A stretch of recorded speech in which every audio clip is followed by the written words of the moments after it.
The site where the Ark of the Covenant was known to have been stored in Israel for 2 decades is about to be excavated for the very first time.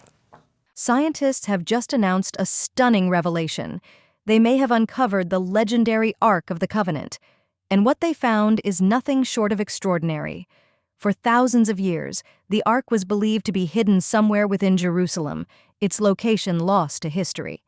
But now, thanks to a groundbreaking discovery, researchers think they may be closer than ever to identifying one of the most sought-after artifacts in human history. It almost sounds unbelievable, doesn't it? For centuries, countless legends inspired explorers to travel across the world, from the mountains of Ethiopia to the green valleys of Ireland, hoping to solve the mystery of the lost Ark. But what if the truth was never far away at all? What if it was concealed much closer than anyone imagined? This sacred chest, believed by the ancient Israelites to hold the very presence of God, vanished long ago. And yet, with modern technology and new archaeological insights, we may finally be on the verge of uncovering the Ark's true story. Many experts now believe they have pinpointed its final hiding place. One of the most debated claims comes from explorer Ron Wyatt, who insisted he discovered the Ark buried deep beneath the ruins of Jerusalem's Old City. Wyatt reported that his findings included not only the Ark, but also the original stone tablets engraved with the Ten Commandments. According to biblical history, after the Israelites left Egypt and settled in the Promised Land, the Ark of the Covenant was placed in Solomon's Temple, the most sacred site in all of Jerusalem. But history took a dramatic turn around 600 years before the birth of Jesus. When King Nebuchadnezzar of Babylon invaded the city, Jerusalem fell into chaos, and much of it, including its holiest places, was destroyed. But here's the lingering question. Did the Ark somehow survive? And if so, where has it been hidden all this time? Join us as we dive into this extraordinary discovery and explore the theories that might finally reveal the truth behind one of history's greatest mysteries, the lost Ark of the Covenant. A discovery like this could genuinely reshape our understanding of history. The destruction of Solomon's Temple marked a major turning point for the ancient world. It was during the Babylonian invasion that the Ark of the Covenant disappeared from all historical records. From that moment on, its fate became a legend, lost to time and buried beneath centuries of theories and speculation. When the Babylonian army attacked Jerusalem, they surrounded the city with huge siege walls, isolating it completely. In response, the Israelites constructed a secret network of underground tunnels, allowing them to move safely and unseen. These hidden passageways became vital lifelines during the siege, used for escape, communication, and transporting supplies. Remarkably, many of these ancient tunnels are still intact today.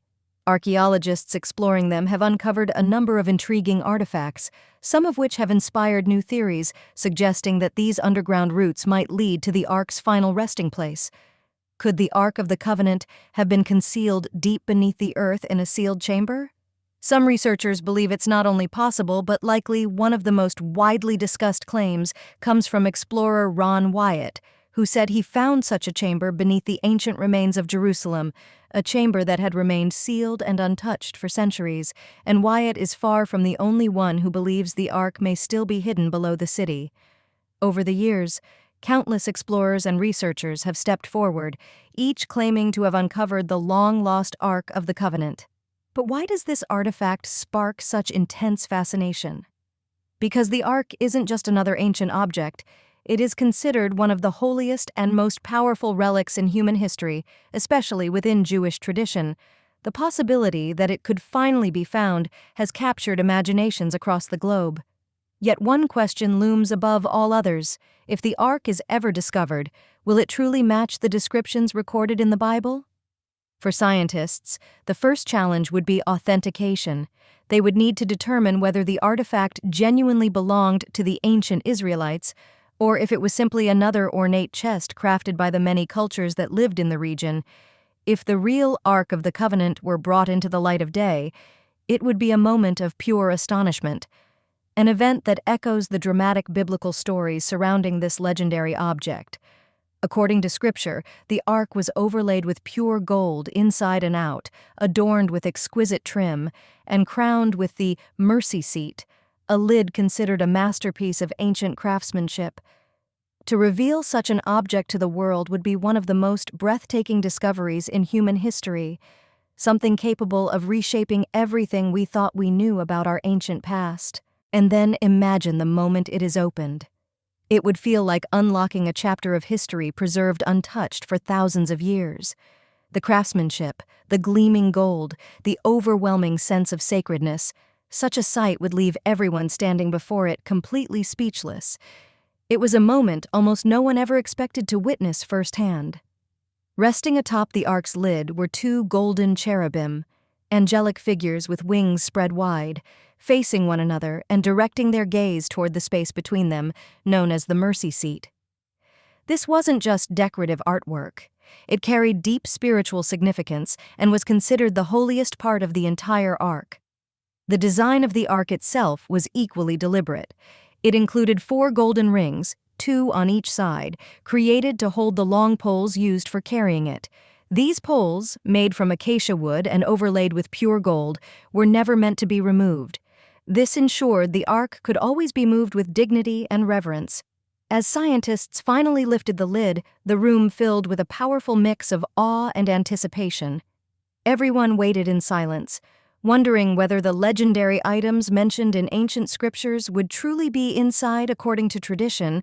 The Ark of the Covenant contained 3 sacred objects, each rich in spiritual meaning. The first were the stone tablets of the 10 Commandments, believed to be the very laws handed to Moses by God, timeless principles that have shaped moral values for countless generations. Next came Aaron's staff, a powerful emblem of divine authority and leadership. According to Scripture, this staff miraculously blossomed, proving that Aaron had been chosen by God to serve as high priest. The third sacred item was a golden jar filled with manna, the miraculous food that sustained the Israelites during their long and difficult journey through the wilderness. It stood as a permanent reminder of God's care and provision in their most desperate moments. When scientists finally laid eyes on the stone tablets of the 10 Commandments, they were stunned. The sight was overwhelming, an unforgettable reminder that these laws were meant to endure, forming a moral foundation that has guided humanity for thousands of years.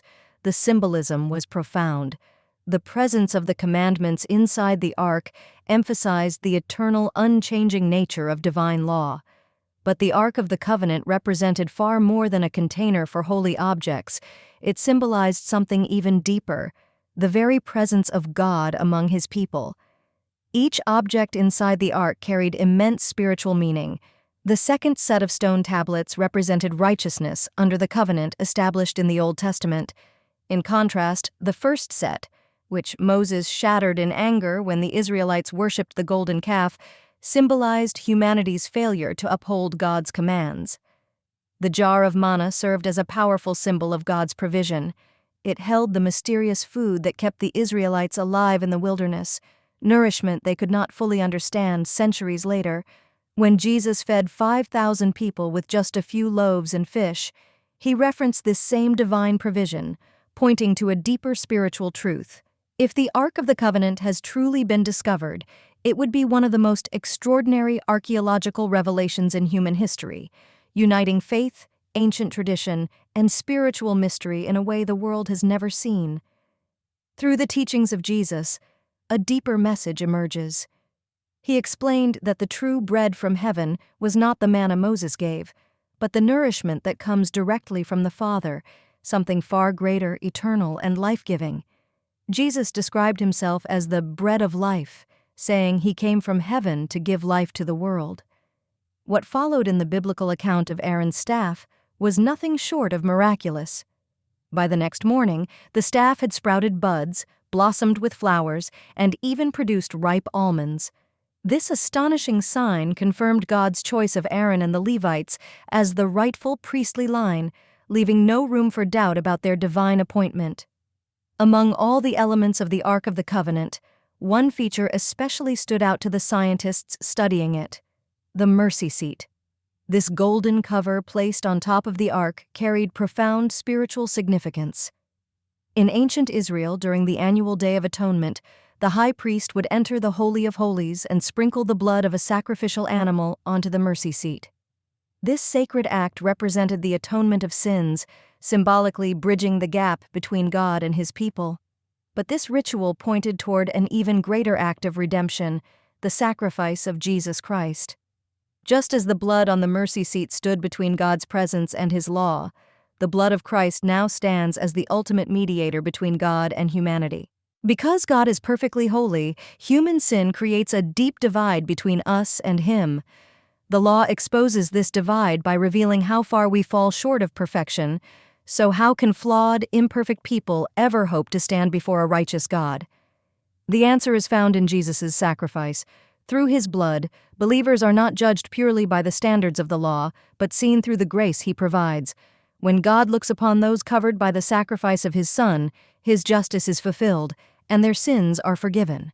The Ark of the Covenant, therefore, is not just an ancient artifact. It represents a powerful connection between history, faith, and the unfolding story of redemption, one that continues to speak to the world even today. The Ark of the Covenant carries a symbolic power that stretches far beyond its historical and religious origins. In ancient Israel, it wasn't simply an artifact. It represented the very presence and unmatched power of God. It stood as a sacred sign of divine authority, a reminder that God himself was with his people.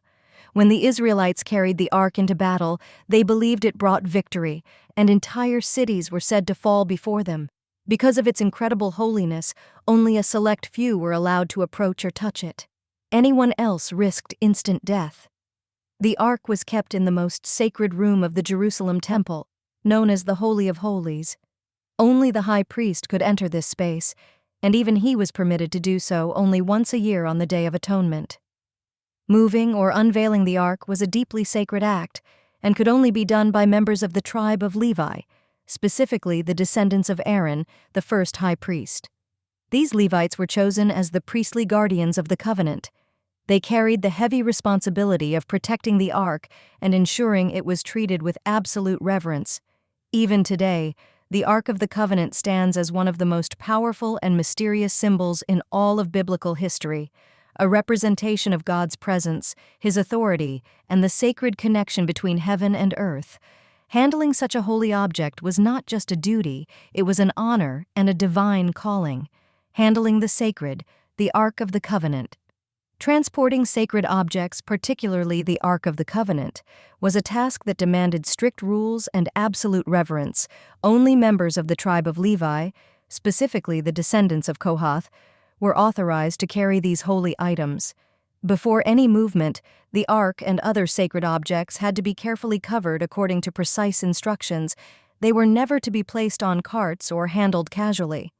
Instead, specially crafted poles were used to carry them. Any deviation from these instructions was seen as an act of disrespect, with severe and often deadly consequences.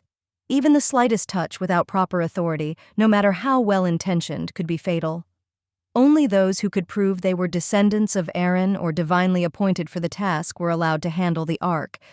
One dramatic example of this is the story of Uzzah, who reached out to steady the ark when it seemed to tip.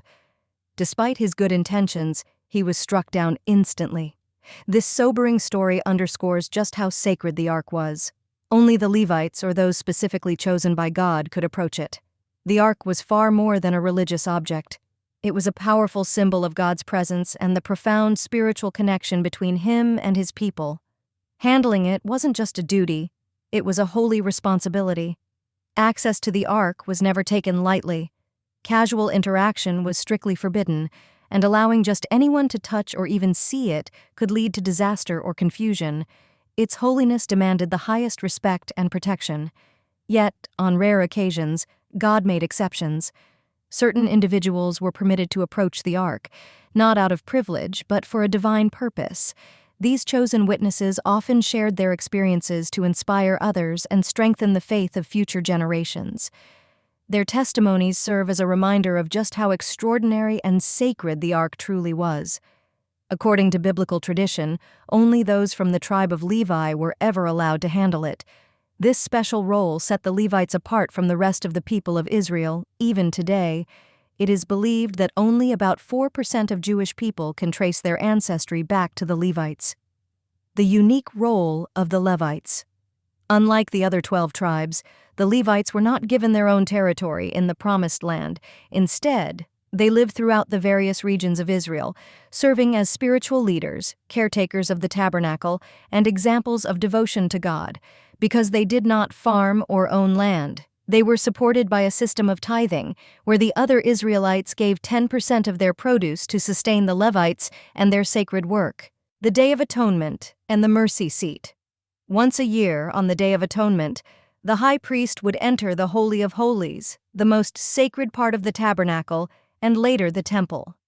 In this solemn moment, he would sprinkle the blood of a sacrificial animal onto the mercy seat, the golden lid of the Ark of the Covenant. This sacred act symbolized the atonement of the people's sins and the restoration of their relationship with God. It served as a powerful reminder that forgiveness and mercy were at the very heart of the covenant between God and His people. The Ark of the Covenant, bridging holiness and humanity. The Ark of the Covenant was more than a sacred container. It acted as a bridge between God's holiness and human imperfection.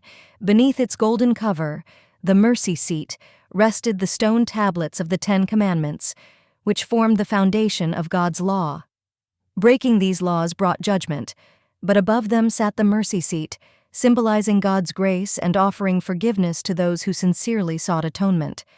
The Ark represented God's presence, holiness, justice, and mercy. Only those chosen by divine appointment, specifically members of the tribe of Levi, were permitted to approach it, ensuring it remained honored and protected through the generations' mercy seat and divine judgment. Sprinkling the sacrificial blood on the mercy seat was the key to activating divine mercy. This act allowed grace to triumph over judgment, as reflected in James 2:13. Mercy triumphs over judgment. Without the shedding of blood, there was no atonement and no mercy. Because of its sacredness, God gave precise instructions on handling the ark. In Exodus 25:14, He commanded that it be carried using wooden poles inserted through gold rings on its sides. This method ensured the ark could be transported without direct contact, a rule strictly enforced as a warning through history. This command was taken so seriously that even touching the ark, regardless of intent, was considered an act of disobedience. A striking example comes from 2 Samuel, where a Levite named Uzzah reached out to steady the ark when it seemed to be tipping. Though his intentions were good, he was struck dead instantly. His sudden death served as a sobering reminder that God's instructions had to be followed exactly, and that only designated Levites were permitted to carry the ark using the poles as commanded. The Ark of the Covenant stood as a powerful symbol of the delicate balance between God's justice and mercy. It was more than a religious object. It represented the seriousness of His holiness and the depth of His grace. Theories about the ark's location. Over the centuries, scientists, historians, and theologians have proposed many theories about where the Ark of the Covenant might be today. One of the most enduring and widely accepted ideas points to Axum, Ethiopia, at the Church of St. Mary of Zion. According to Ethiopian tradition, Menelik, the son of King Solomon and the Queen of Sheba, visited his father in Jerusalem and later brought the ark back to Ethiopia. It is said that the ark has remained hidden ever since, kept in a small chapel near the church and guarded continuously by a single monk. This guardian, chosen for life, is the only person permitted to see or approach the ark, ensuring its sacredness is preserved through the centuries, the Ethiopian tradition, and its roots. This theory is deeply woven into Ethiopian culture, faith, and history. Across the country, many Ethiopian Orthodox churches house replicas of the Ark, known as tablets, which serve as sacred symbols connecting them to the original Ark of the Covenant. Additionally, Ethiopia's former emperors often claimed direct descent from King Solomon and the Queen of Sheba, further reinforcing the belief that the Ark rightfully belongs in their land. Despite these rich traditions and widespread conviction, there is no external or scientific verification to support the claim. The Ark has never been publicly revealed or examined by historians or archaeologists. As a result, this theory remains unconfirmed. For now, the Ark's presence in Ethiopia is a matter of faith and national pride rather than established historical fact. The Copper Scroll, among the many intriguing clues about the Ark of the Covenant's possible location, is the Copper Scroll, a unique and fascinating document discovered with the Dead Sea Scrolls. Unlike the other scrolls, which were written on parchment or papyrus, this one was engraved on metal, giving it a special place in archaeological history and sparking ongoing curiosity about the Ark's hidden treasures, the Copper Scroll and the Ark's possible hiding places. The Copper Scroll lists 64 hiding places for treasures believed to have come from the temple in Jerusalem. Some researchers speculate it might contain clues pointing to the Ark of the Covenant, perhaps somewhere near Qumran, close to the Dead Sea, where the scroll was discovered. However, the text provides no clear directions or coordinates, leaving its true meaning open to interpretation, or perhaps hidden forever. While some continue the search guided by faith and research, others believe the Ark's location will only be revealed by God at the right time. Throughout history, a few individuals have claimed to glimpse the Ark through divine insight, suggesting its sacred presence may occasionally be revealed as a sign from above. Yet the larger question remains, if the Ark were truly found, would God allow it to be publicly seen? Ron Wyatt's claim. One of the most well-known claims comes from explorer Ron Wyatt, who said he had physically seen the Ark of the Covenant. He also claimed that a mysterious supernatural event prevented him from taking any photographs or collecting physical evidence. Lacking documentation, his account remains surrounded by skepticism and intrigue. Wyatt later reported that when he attempted to return to the site, he encountered 4 angels who told him the world was not yet ready to witness the Ark. The absence of images or proof only deepens the mystery, adding yet another layer to one of history's most enduring spiritual legends, the Ark's hidden purpose and final biblical mention. Some traditions suggest the Ark of the Covenant will remain hidden until a time when a universal religious law is established across the world. Until then, only those specifically chosen by God would be permitted to see or touch it. To understand its full significance, we can look to the last clear biblical reference according to 2 Chronicles 35:3, during King Josiah's reign around 630 BC. The Levites, entrusted with teaching and guiding the people, were instructed to place the Holy Ark in Solomon's temple. This passage marks the final direct mention of the Ark in Scripture. The Ethiopian Connection, a legendary journey. One of the most famous theories linking the Ark to Ethiopia comes from the 14th century Ethiopian national epic, the Kebra Nagast, the Glory of Kings. According to this ancient text, the Queen of Sheba visited King Solomon in the 10th century BCE, and their union produced a son, Menelik I. As a young man, Menelik journeyed to Jerusalem to meet his father. Although Solomon wanted him to stay, Menelik chose to return to Ethiopia, and he did not leave empty-handed. A group of young nobles, unwilling to part with their homeland, secretly took with them a sacred treasure, the Ark of the Covenant. By the time Solomon realized it was missing, Menelik had already brought it to Axum, where he placed it under his protection. With the Ark by his side, Menelik expanded his influence, laying the foundations for what would become the Ethiopian Empire. This story, recorded in the Kebra Nagast, is deeply woven into Ethiopia's national identity. Legacy of the Ark of the Covenant in Ethiopia. The Solomonic dynasty ruled Ethiopia until 1974, claiming descent from King Solomon, and Menelik, the first emperor, Haile Selassie, upheld this biblical lineage, which was even written into Ethiopia's constitutions. According to the Ethiopian Orthodox Church, the Ark of the Covenant is hidden in the Church of St. Mary of Zion in Axum, guarded by a single monk who dedicates his life to protecting it.